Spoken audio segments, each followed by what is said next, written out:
la grande question de notre pays, qui était celle de Gallo,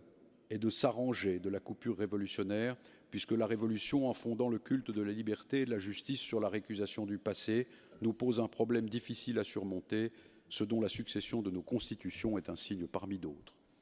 Max Gallo a délibérément choisi de voir dans ce drame français l'expression singulière d'une âme collective, expression qui la rendait digne d'être aimée. Le drame français dit mieux, console mieux, annonce davantage que d'autres réussites à les supposer avérées. La République que Gallo aimait a donc pris dans ses livres un visage tourmenté et rédempteur, surgissant altéré d'un combat pour la nature humaine que sa devise résume, un combat jamais achevé, toujours à reprendre, auquel notre passé nous engage, puisqu'il nous a laissé malgré tout un trésor inestimable, l'égale dignité de tous, sans considération d'origine, de sexe ou de religion, la présence agissante de la liberté, le souci du droit, l'ensemble justifiant au retour un amour sans partage de la patrie.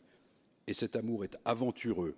comme il se doit et comme il l'a décrit. Je ne crois pas que Gallo ait souscrit à cette substitution du lapin de Garenne aux citoyens libres, que nous prépare cette formule imbécile répétée à l'envi depuis 20 ans que la sécurité est la première des libertés. À cette aune, pas de pays plus libre sans doute que le royaume de Staline ou celui de Mussolini. Après Rocroi, après Valmy, après Bir Hakeim, voici la sécurité,